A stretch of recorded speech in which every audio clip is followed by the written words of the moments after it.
दोस्तों ये कहानी ऐसे दो लड़कों की है जो एक मैजिक बूथ में बैठकर ऐसी दुनिया में पहुंच जाते हैं जहां सिर्फ गंदी फिल्मों के कैरेक्टर्स रहते थे। अब वो दोनों इस दुनिया से कैसे बाहर निकलते हैं आइए देखते हैं। तो कहानी शुरू होती है और हम लेस्टर को देखते हैं। लेस्टर एक शराब की दुकान पर काम करता था। इसी दौरान वो टीवी पर एक ऐड देखता है जिसमें बताया जा रहा था कि नीचे दिए हुए नंबरों पर कॉल करने पर तुमको एक स्पेशल गिफ्ट मिलेगा। अब लेस्टर उस ऐड को देखते ही तुरंत उस नंबर पर कॉल करने लग जाता है। इसी दौरान वहाँ पर लेस्टर का बेस्ट फ्रेंड एडम आता है और उसे बताने लगता है कि मुझे कॉर्पोरेट में एक बहुत अच्छी जॉब मिल गई है। लेस्टर कहता है कि वो सब तो ठीक है, लेकिन क्या तुमने ये बात अपनी गर्लफ्रेंड को बताई है? क्योंकि अभी तो तुम उसके डैड की कंपनी में काम कर रहे हो और अगर उसे पता चला कि तुम ये नौकरी छोड़ रहे हो तो वो तुमसे ब्रेकअप भी कर सकती है। अब ये बात सुनकर एडम परेशान हो जाता है, पर फिर थोड़ा सोचने के बाद वो लेस्टर से कहता है कि मेरी गर्लफ्रेंड मुझसे प्यार करती है और वो मुझे ऐसे ही छोड़कर नहीं जा सकती। फिर उसी रात हम एडम को उसकी गर्लफ्रेंड ट्रेसी के साथ देखते हैं, जहाँ डिनर के दौरान वो उसे बता देता है कि अब मैं तुम्हारे डैड की कंपनी में काम नहीं कर सकता, मेरी जॉब कहीं और लग गई है। लेकिन ये सुनते ही ट्रेसी उस पर भड़क जाती है और उसे कहती है कि मैंने तुम्हारी इतनी अच्छी जगह पर जॉब लगवाई और तुम उसे छोड़कर कहीं और जाना चाहते हो। अब बेचारा एडम उसके सामने कुछ बोल नहीं पाता क्योंकि वो ट्रेसी के ही टुकड़ों पर पल रहा था, इसलिए वो चुपचाप अपना खाना खाता है और ट्रेसी की बकवास सुनता रहता है। आगे डिनर के बाद वो लेस्टर के पास आता है और उसे कहता है कि तुम सच बोल रहे थे, ट्रेसी मेरी बातों को कभी नहीं समझेगी।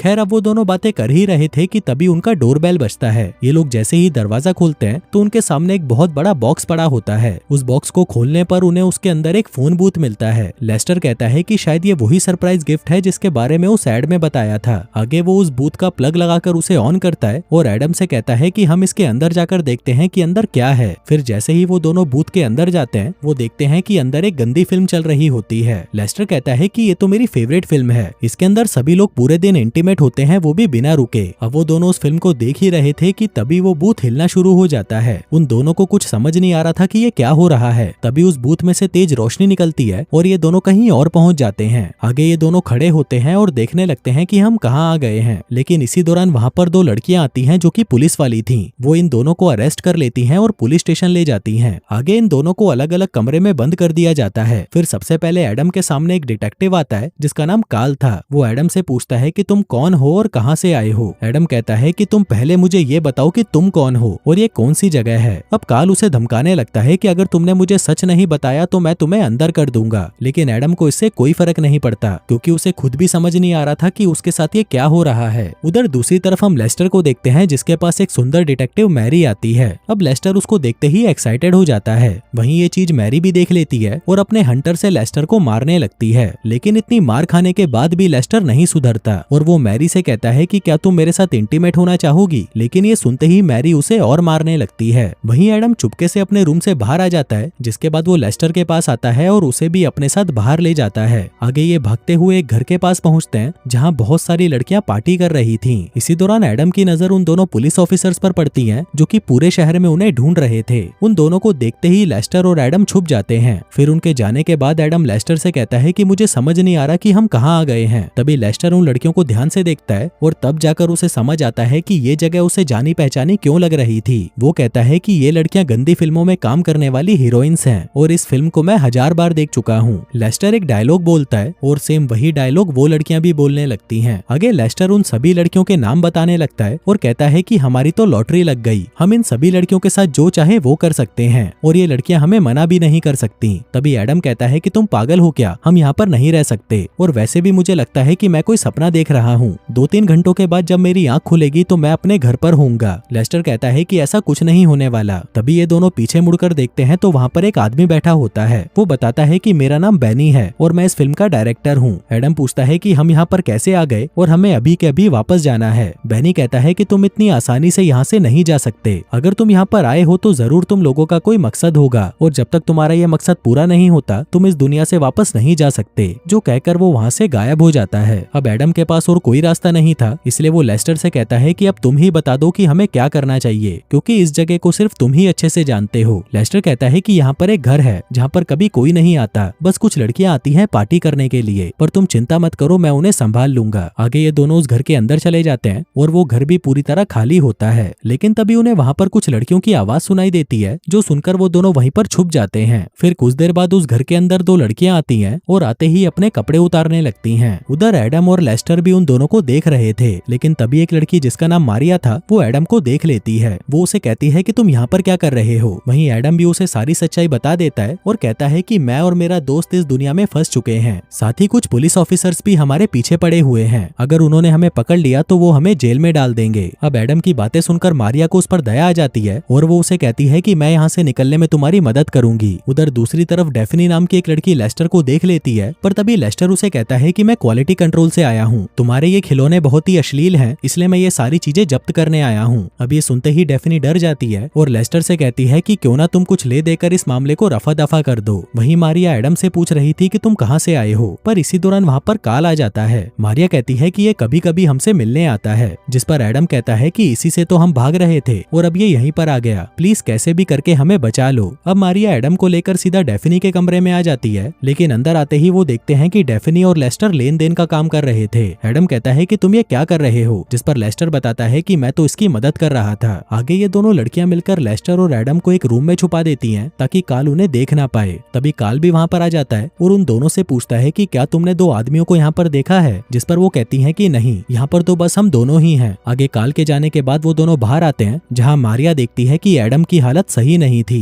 वो उसे कहती है कि चलो हम तुम्हें हॉस्पिटल लेकर चलते हैं, शायद हमें वहाँ पर कुछ ऐसा मिल जाए जिससे तुम अपनी दुनिया में वापस जा सको। अब ये आइडिया एडम को भी अच्छा लगता है और वो दोनों उसके साथ चलने को तैयार हो जाते हैं। वहीं दूसरी तरफ पुलिस स्टेशन में एक लड़की काल के पास आती है और उसे बता देती है कि वो दोनों आदमी हॉस्पिटल की तरफ जा रहे हैं। ये सुनते ही काल मैरी से कहता है कि तुम जाकर उन दोनों को पकड़ कर लाओ। वहीं हॉस्पिटल में एडम मारिया से कहता है कि हमें अभी यहाँ से निकलना होगा, शायद उस पुलिस वाले को हमारे बारे में पता चल चुका है। इस पर मारिया कहती है कि तुम जल्दी से अपने दोस्त को लेकर मेरे घर आ जाओ, क्योंकि अगर तुम दोनों बाहर निकले तो वो पुलिस वाले तुम्हें ढूंढ लेंगे। जो कहकर वो वहाँ से चली जाती है। फिर थोड़ी देर बाद जब एडम बाहर जाने लगता है, तभी वो देखता है कि मैरी वहाँ पर आ जाती है और उन दोनों को ढूंढने लगती है। तभी एडम उससे बचने के लिए डॉक्टर के कपड़े पहन लेता है, लेकिन उसके वहाँ से निकलने से पहले ही एक नर्स आकर उसे पकड़ लेती है और कहती है कि एक पेशेंट आपका वेट कर रहा है। उधर दूसरी तरफ मैरी लेस्टर को ढूंढ लेती है और उसे पकड़कर टॉर्चर करने लगती है, पर तभी वहाँ पर एडम आ जाता है और उसे एक कुर्सी से मारकर बेहोश कर देता है। आगे वो दोनों हॉस्पिटल के पीछे के दरवाजे से वहाँ से भाग जाते हैं और वहाँ से सीधा मारिया के घर पर आ जाते हैं। फिर उसी रात जब एडम और मारिया बातें कर रहे थे, तभी मारिया उसे कहती है कि शायद मैं तुमसे प्यार करने लगी हूँ और तुम्हारे साथ इंटीमेट होना चाहती हूँ, लेकिन वहीं एडम ट्रेसी से प्यार करता था, इसलिए वो मारिया को मना कर देता है। पर आगे जब एडम बाथरूम में था तो वह काफी देर तक सोचता है कि मैं किसी दूसरी दुनिया में हूँ और यहाँ पर ट्रेसी तो है नहीं, और अगर मैं यहाँ पर मारिया के साथ कुछ कर भी लेता हूँ तो ये चीटिंग नहीं होगी। वहीं दूसरी तरफ हम लेस्टर को देखते हैं जो डेफनी के साथ नहाने की तैयारी कर रहा था, पर तभी वहाँ पर मैरी पहुंच जाती है। अब उसको देखते ही लेस्टर घबरा जाता है कि कहीं ये फिर से उसे टॉर्चर ना करने लगे, लेकिन इससे पहले कि वो उसके साथ कुछ कर पाती, वहाँ पर एडम आ जाता है और फिर से उसे मारकर बेहोश कर देता है। इसी दौरान मारिया और डेफनी भी वहाँ पर आ जाते हैं और मैरी को वहाँ देखकर मारिया उन्हें कहती है कि उन सभी को इस लोकेशन का पता चल चुका है, इसलिए तुम लोग यहाँ पर सेफ नहीं हो। आगे वो उन्हें अपने कैंपस के लॉकर रूम में लेके जाती है और उन दोनों को वहीं पर लॉक करके वहाँ से चली जाती है। फिर एडम और लेस्टर जब बातें कर रहे थे, तभी लेस्टर समझ जाता है कि एडम मारिया को पसंद करने लगा है। वो उसे कहता है कि तुम्हें मारिया के साथ इंटीमेट होना चाहिए, तभी तुम दोनों एक दूसरे को अच्छे से जान पाओगे। पर इस पर एडम कहता है कि नहीं, मैं ट्रेसी को धोखा नहीं दे सकता। अब बातें करते करते वो दोनों वहीं पर सो जाते हैं। फिर सुबह होते ही एडम की आंख खुल जाती है और वो पूरे कैंपस को देखने के लिए बाहर आ जाता है। वहीं दूसरी तरफ हम काल को देखते हैं जो कि डेफनी के साथ इंटीमेट हो रहा था। इसी दौरान वो डेफनी से पूछता है कि वो दोनों लड़के कहाँ पर हैं, जिस पर डेफनी उसे सच बता देती है कि वो दोनों लॉकर रूम में हैं। उधर एडम जब घूमकर वापस लॉकर रूम में आता है तो वह देखता है कि लेस्टर वहाँ पर नहीं होता। वहीं काल के लोग भी उन दोनों को पकड़ने वहाँ पर आ जाते हैं, जिनको देखकर एडम वहाँ से भागने लगता है। इसी दौरान उसे लेस्टर भी मिल जाता है और वो दोनों वहाँ से भागने लगते हैं। तभी रास्ते में वो दोनों अपना लुक चेंज कर लेते हैं ताकि कोई उन्हें पहचान ना पाए। तभी लेस्टर एडम से कहता है कि शायद मुझे घर जाने का रास्ता मिल गया है। यहाँ पर जॉनी नाम का एक आदमी रहता है जिसके पास बड़े बड़े वीआईपी लोग आते हैं, शायद वो हमारी कोई मदद कर सकता है। अब वो दोनों मुंह उठाकर जॉनी की पार्टी में पहुंच जाते हैं, लेकिन बाहर ही इन्हें जेसी नाम की एक लड़की रोक लेती है और इन्हें अंदर नहीं जाने देती। तभी लेस्टर याद करने लगता है कि फिल्म के अंदर उस आदमी ने इस लड़की को कैसे मनाया था, जिसके बाद वो जेसी से कहता है कि तुम जहाँ चाहो जब चाहो मैं तुम्हारे साथ इंटीमेट हो सकता हूँ। अब ये सुनते ही जेसी खुश हो जाती है और उन दोनों को अंदर जाने की परमिशन दे देती है। अब अंदर आते ही वो दोनों पूरे घर में घूमने लगते हैं ताकि उन्हें घर जाने का रास्ता मिल जाए। वहीं पार्टी में मारिया भी थी जिसने उन दोनों को देख लिया था। वो भागकर एडम के पास आती है, पर तभी वो देखती हैं कि 2-4 लड़कियां एडम के साथ मजे कर रही होती हैं। अब ये देखकर मारिया गुस्सा हो जाती है और वहाँ से चली जाती है, लेकिन एडम को इस सबसे कोई फर्क नहीं पड़ता। आगे वो एक कमरे में जाता है और उसे वहाँ पर वही बूथ मिल जाता है जिससे वो इस दुनिया में आए थे। अब उसको देखकर एडम बहुत ज्यादा खुश हो जाता है और भागकर लेस्टर को बताने के लिए उसके पास जाता है। पर तभी वो देखता है कि लेस्टर तो जॉनी के साथ मिलकर नशा कर रहा था। तभी एडम जल्दी से उसे उस कमरे में लेकर आता है और उसे कहता है कि घर जाने का समय आ चुका है। लेकिन लेस्टर का मन बदल जाता है और वो एडम से कहता है कि मैं यहाँ से नहीं जाना चाहता, उस दुनिया में मेरे लिए कुछ नहीं है, तुम जाओ, मैं यहीं पर रहूंगा। वहीं एडम भी उसकी बात समझ जाता है और उसे कहता है कि ठीक है, तुम यहीं पर रहो, मैं तो वापस जा रहा हूँ। जिसके बाद वो उस बूथ को चालू करता है, पर तभी वो देखता है कि वो मशीन तो खराब थी। ये देखकर एडम का दिमाग खराब हो जाता है और वह जोर जोर से चिल्लाने लगता है। अब उसकी आवाज सुनकर काल के लोग वहाँ पर आ जाते हैं और लेस्टर पर हमला करने लगते हैं। तभी एडम वहाँ से बाहर आता है और ये दोनों मिलकर उन दोनों को मारने लगते हैं। अब वो दोनों उस घर से निकलने लगते हैं, पर तभी गुंडे उनके पीछे आ जाते हैं और उन दोनों पर गन तान देते हैं। लेकिन जॉनी के लोगों के पास भी बंदूकें थीं और उनकी बड़ी बड़ी बंदूकें देखकर वो गुंडे वहाँ से भाग जाते हैं। फिर कुछ देर बाद लेस्टर और एडम भी बाहर आ जाते हैं, जहाँ एडम बहुत ज्यादा गुस्से में था। वो लेस्टर से कहता है कि तुम्हें इस घटिया दुनिया में रहना है, मुझे तो समझ नहीं आ रहा कि तुम अपनी जिंदगी से क्या चाहते हो। लेस्टर कहता है कि जो भी हो, मुझे तो यहीं पर रहना है। जो कहकर वो दोनों अलग अलग रास्ते चले जाते हैं। आगे एडम वहाँ से सीधा मारिया के घर पर जाता है, लेकिन मारिया उससे बहुत गुस्सा थी।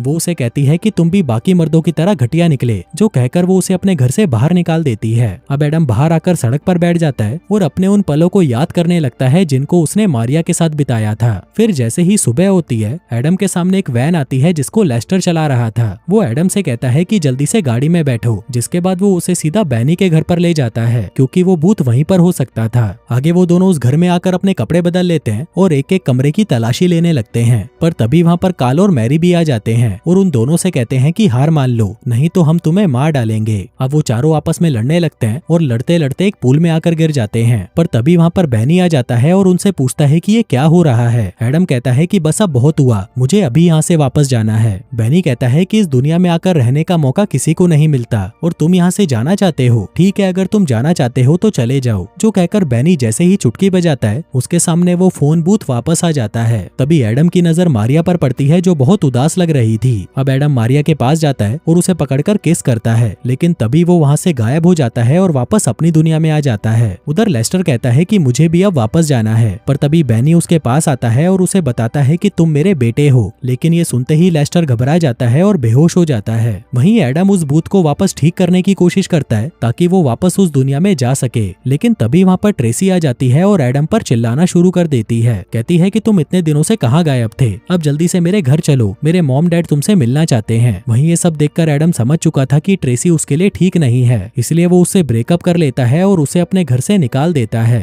फिर रात होते ही वो बहुत ज्यादा शराब पी लेता है और फिर बैनी की फिल्म लगाकर उसे देखने लगता है। लेकिन तभी वो देखता है कि वहाँ पर अब बैनी की जगह लेस्टर होता है, जो देखकर वो हैरान हो जाता है और समझ जाता है कि अब लेस्टर वापस नहीं आने वाला। कुछ देर बाद अचानक उसकी छत में से मारिया नीचे गिरती है, जिसको देखकर वो समझ जाता है कि इसे लेस्टर ने ही उसके लिए भेजा है। अब क्योंकि वो दोनों एक दूसरे को प्यार करते थे, इसलिए वो दोनों एक दूसरे को किस करने लगते हैं। और दोस्तों, इसी के साथ ही ये कहानी यहीं खत्म हो जाती है।